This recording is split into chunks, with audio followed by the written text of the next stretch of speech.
wanna see us together, but it don't matter, no. 'Cause I got you. Nobody wanna see us together. Models of communication refers to the conceptual model used to explain the human communication process. The first major model of communication came in 1949 by Wood, Shannon, and Warren Weaver for Bell Laboratories. Following the basic concept, communication is the process of sending and receiving message or transferring information from the one part sender to another receiver.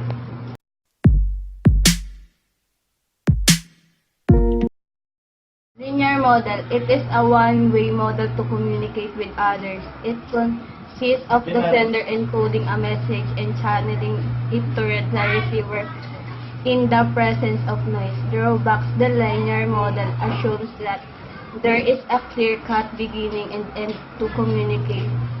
It also displays no feedback from the receiver. For example, a letter, email, text message, lecture. Elements of communication. Communication is divided into elements which help us better understand its mechanics or process. These elements are following. Number 1, speaker, the source of information or message. Number 2, message, the information, ideas, or truth conveyed by the speaker in words or in actions. Number 3, encoding, the process of converting the message into words, action, or other forms of the speaker understand. Number 4, channel, the medium or means, such as personal or non-personal, verbal or non-verbal, in which the encoded message is conveyed.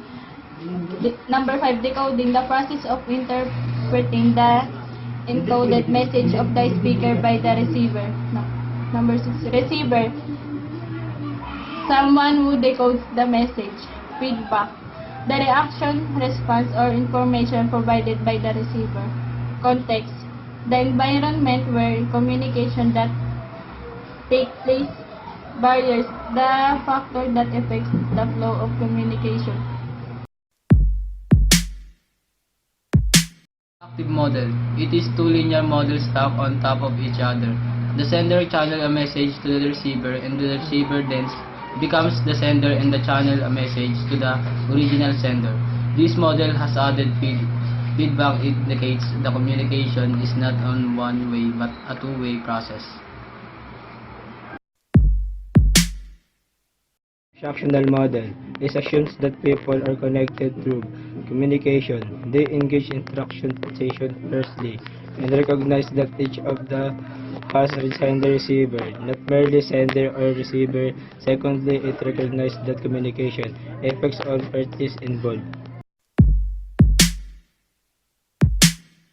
Communication noise. In any communication model, noise is interference with the decoding of message sent over channel by an encoder. There are many examples of noise. Environmental noise, noise that physically disturb communications, such as the standing next the loudspeaker at the party, or the noise from construction site to a classroom, making difficult to hear the professor. Communication cycle. The first major model for communication came in 1949 by Claude Shannon and Warren Weaver for Bell Laboratories. The original model was designed to mirror the functioning of radio and telephone technologies. The initial model consisted of three primary parts: sender, channel, and receiver.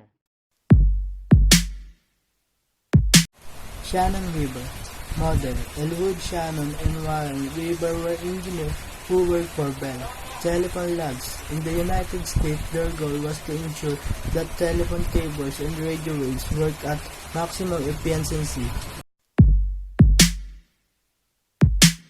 Nobody wanna see us together.